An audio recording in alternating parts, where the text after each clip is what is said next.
Basically, what I'm going to be talking to you about is the challenges of Aussie like football in Australia, and also just getting a seniors team and things like that, just for our audiences to get to know you a bit better. So if you could have chosen any other sport, what would you have chosen? Probably surfing, to be honest. Surfing. Okay. So is that like what you usually do here? Yeah. I surf a little bit as it is now, and like my family does a fair bit. So, Okay. Where are you located in Sydney? Northern Beaches. Sweet. Yeah. Understandable then. All right. If you could play for any team in the world right now, who would you play for? Liverpool. Nice. Okay, good. That's my team. Oh Uh, yeah. yeah, I have like a massive banner, but I put it behind the wall there, so we didn't start off on the wrong foot. No. We did support someone else. Okay, dream opponent, whether it's a team or a player. Kai Havertz. Okay, Yeah, that's I love it. all right. Favorite cheat meal? Cheat meal. I would assume you're on like a diet, right? As an athlete. No. No, really? Cheat Okay. every That's meal. interesting. Okay, so Yeah, maybe like a box or something.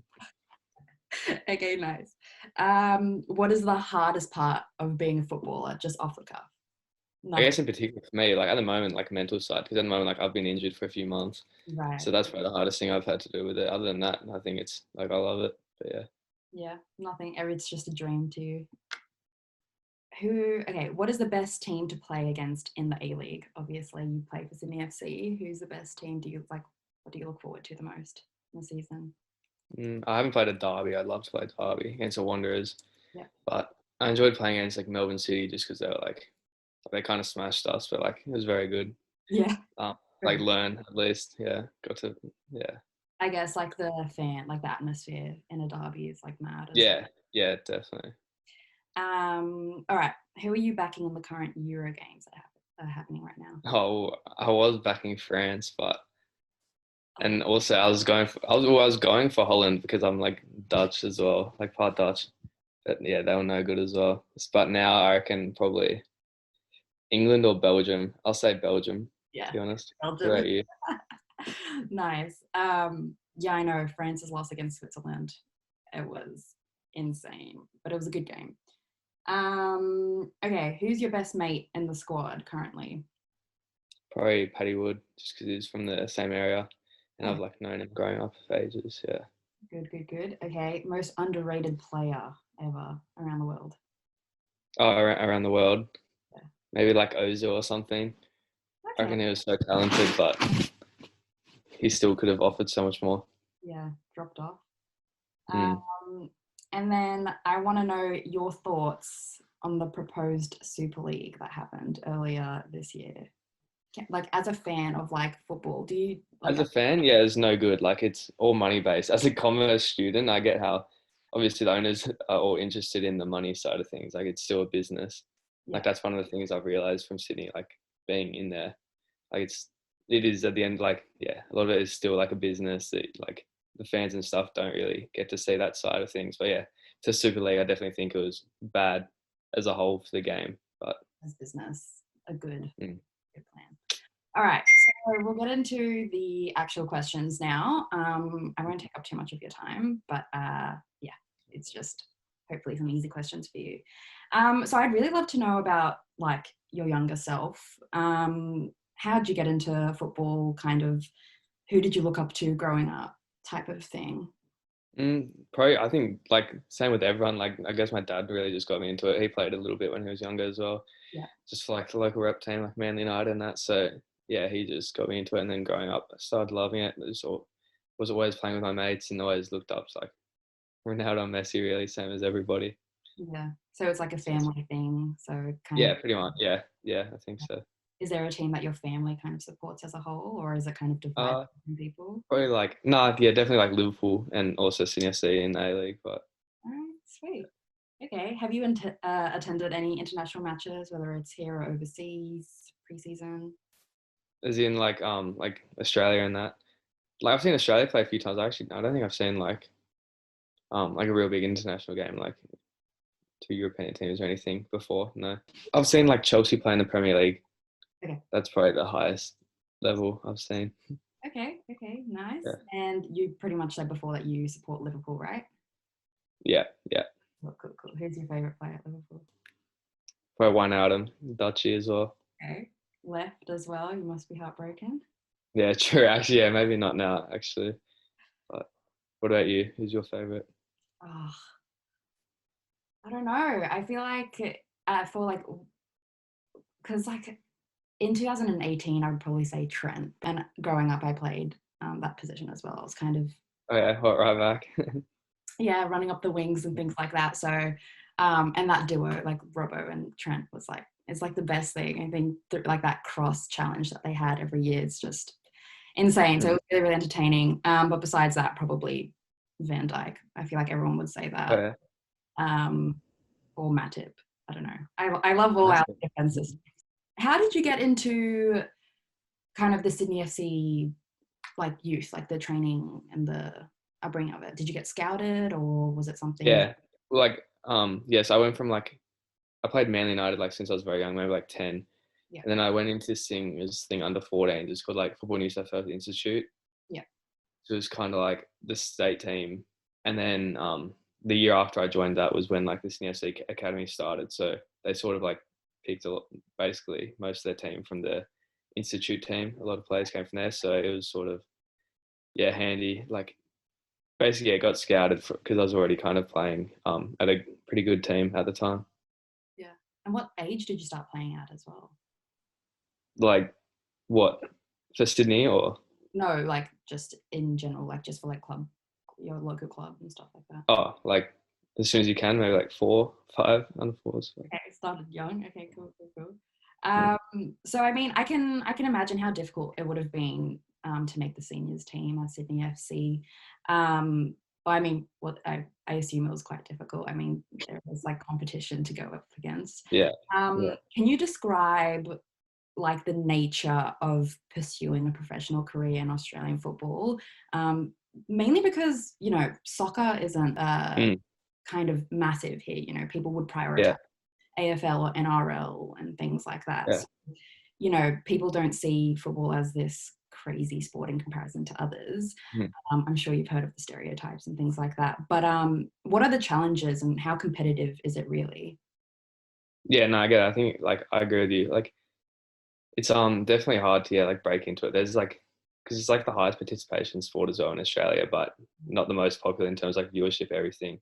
There's definitely like a lot of competition. Like there's a lot of kids trying to get there, and I guess especially in terms of the A League, it's sort of got like a reputation for like prioritizing older, sort of like recycled, like yeah, older players, and it's definitely very hard for young players to come into. Like I know, for example, I got a mate who's like plays cricket like in the Big Bash, and he's like sort of in a similar situation to me, but for him, he's just probably a bit easier for him to like get into that like top level and like start making appearances. Whereas in here, like in the A League, yeah, um, a lot of the time, no matter like how well you play, they'll often give priority to the older boys. So it makes it very hard. But I think also at the same time, it's very rewarding. Like at the moment, I love it. Like going into training each day.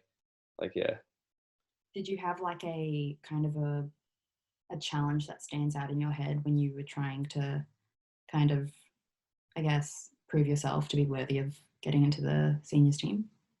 it wasn't necessarily one challenge. I think I was probably like I was training with the senior team for like over a year before I got on the field at all. So I think it's more sort of like a long term thing, and but like the idea is that you just like I guess yeah, trying to learn off the other players so that I guess you're ready, and it's more just like yeah, not like rushing. Like you have to be patient as well. Yeah, yeah. So yeah, it wasn't like one challenge. It's more just like a over time you have to be very patient sort of thing. I think this is like just a question like just from me personally, but did you feel nervous like when you started training again, like with, the actual boys of Sydney FC? Did you feel nervous in a way or like maybe making like small mistakes or like missing a pass or things like that? Was there like that type of feeling or were you just really determined to kind of Oh yeah, no, definitely. I think like it's very good to have that feeling because I guess you want to like prove yourself, and like I probably still get that feeling now. Like or like you stuff up and you're a bit like oh, Yeah.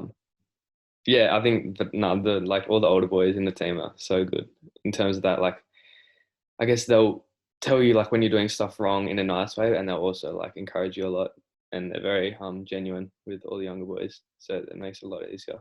That's so good. All right. Because usually, like, when you watch, like, these behind the scenes and you just, like, see, like, these rookies come in, you're just like, oh my God, I can't even, like, Mm. pissing themselves. But that's good to hear.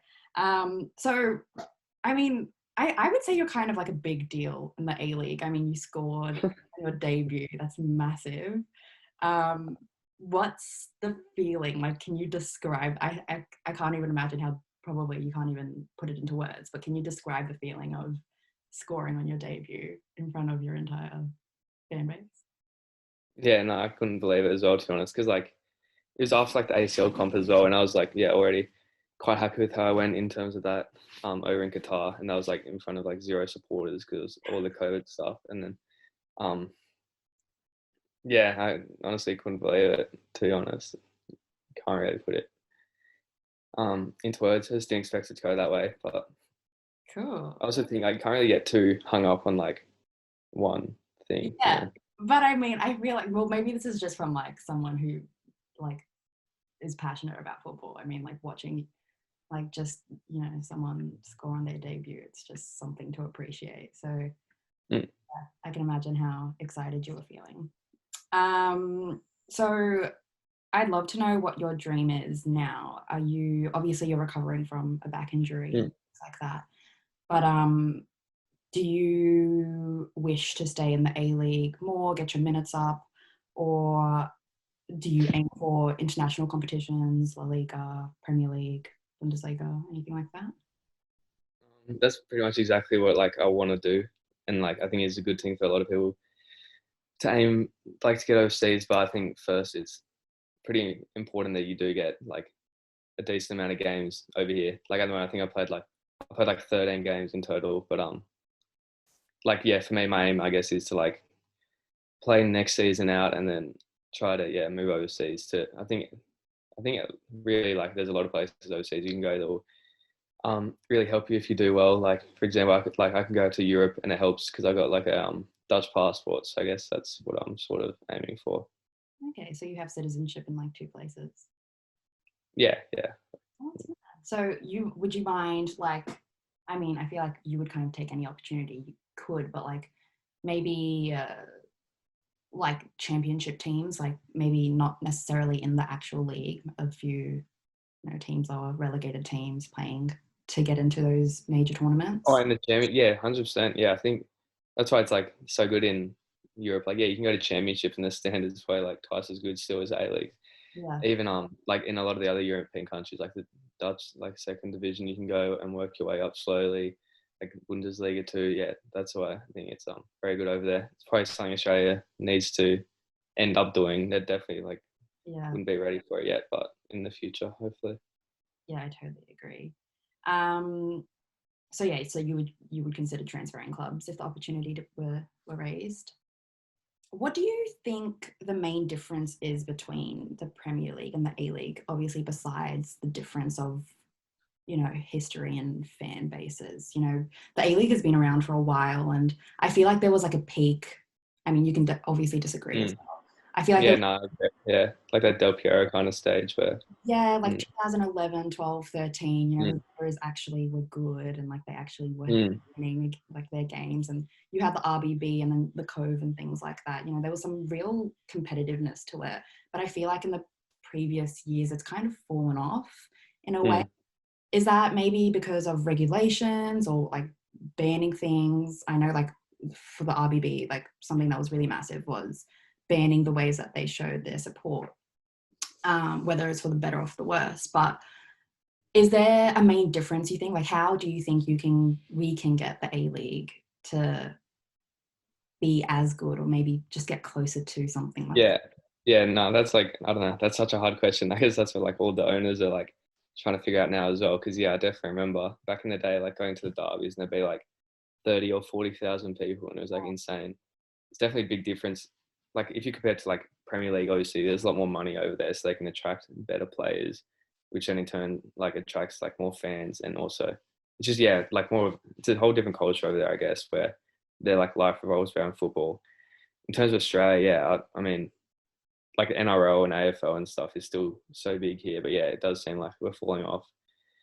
I don't know. I think like a lot of stuff they're talking about now is just like maybe getting rid of the salary cap eventually, and then I guess that brings a lot of other issues with it, and yeah, introducing like that relegation promotion, because that also like adds to the excitement, like having like relegation playoff games and all that. But yeah, Yeah, there's definitely a lot of stuff that could be done. changed. Do you, I think just in general, I think this is more of like a cultural question, but do you Hmm. ever wish there was like a little bit more attention or I guess passion for the A-League in Australia? Because I definitely feel like there's so many football fans in Australia that just don't watch the Yeah, A-League. You know what I mean? yeah, yeah, definitely. Like you watch like an AFL game, they got like 70,000 people going each week. So I Yeah. think yeah, Yeah. definitely yeah, I think it'd be very good if we could get like yeah more sport. But I think there's like they're trying to do stuff now as well, I guess, with like the new broadcast deal, just to make it more accessible to more people. And I think they're still working on like developing their own like sort of platform, which probably will take a few more years. But I think that it's all sort of aiming to achieve that eventually, at least get closer to that. Yeah. Let's hope so. Because Mm. it would be great to kind of have that kind of atmosphere within Australia. Mm. Yeah, definitely. Instead of waking up at 3 a.m., every weekend to watch European football. And something that was like really interesting to me is like you balance uni and football. Um, usually athletes would follow one or the other, either Mm. completely go for football or completely go through the education route. Um, how do you find balancing all of that? Yeah, no, it's pretty interesting. Like it's, I don't know, it's sort of something I've been like thinking about pretty recently as well, actually, because like my injury and everything, I was just like thinking very different. Like I'll talk to people in my like all my classes, and it's just completely different their mindset. Like they're, I guess, studying, looking for internships, and then want to go straight into a job. Whereas I'm doing like this Bachelor of Commerce, and ideally, don't want to use it in an ideal world because I'll be playing football. But maybe if I keep getting back injuries, then I'll have to. Is it like more of a safety blanket for you in case football doesn't work Mm. out? Is it something that you actually are passionate and like Yeah, pursuing? yeah, yeah, definitely. Yeah, like if football didn't work out, it's definitely like I'd want to go into sort of finance area, which is why I'm doing it. So it's that as well as also like I still have like so much free time, I guess, after like aside from football, and like a lot of the boys who aren't studying, like they just go home and like sit around all day doing not much. So I think it's also good to like be learning on top of it. Yeah, I think it's a really like intelligent decision to make. So yeah, I think circling back to your back injury, obviously that's a little bit of a setback for you, especially after kind of doing as well as you were doing. How's your recovery going, mentally and physically? What are the challenges that you're facing right now? FOMO? Um, yeah, no, because I've never had like something like this before, so it's pretty challenging, I guess. Like I guess it's both like physically and mentally. So physically, it's like not going like that well, I guess. Like when I originally got it, they sort of said 8 to 12 weeks timeline, and now it's been 10 weeks, and they're still saying probably another 12 weeks from now. So it's feel like, oh. Yeah, But I guess like yeah, and then mentally, it's I guess just like I sort of accepted it at least that I was going to miss the season. So and now I guess it's just like sort of like dead weight time. Like nothing's really going on now, so I'm not really missing out on anything. So I'm just hoping to be back for next year, really. good. Um, just a couple more questions. How did you find the transition from um, the NPL to the actual A-League? Did you obviously probably would have had some really good mates playing in the NPL and things like that. Yeah. What was the reaction kind of going from that to something as big as A-League? Yeah, it's definitely like a big step up. Like what I think one thing that helps is like there's still like quite a few like young boys in the A League squad that have like come from NPL, and they sort of can sympathize with you. Like they know what it's like, so they're all very like accommodating. But yeah, in terms of like this step up, it's definitely a big step up, like in terms of quality and just like what's expected of you, I guess. But mm. was the like support, like I guess because I feel like everyone playing in the NPL was like they all have the same kind of objective as you, like they want to actually pursue like a professional career. Was there any because I know in lots of sports there's kind of like this toxic competitiveness. Did you feel that, you know, in the position you were like, or did you feel like everyone kind of supported each other in getting to the same place? Yeah, I don't know. You don't. Maybe it goes like unspoken. You don't really feel it though, because yeah, like obviously, like it's a funny concept to think about. Like you're going into that team and you're essentially trying to like take their spot, kind of thing. But you don't really get any like negativity from like the players or coaches. Like on the whole, I think they will try to help you, but at the same time, I think that's sort of what drives like the competitiveness is that everyone's trying to fight for their spot, and that sort of helps to bring up the team as well. But yeah, I don't think there was any like toxicity in terms of that. All right. Well, those are pretty much all the questions I had. Um, is there any comments you would like to make? Any statements? No, not really. Okay. Well, thank you so much for participating in this.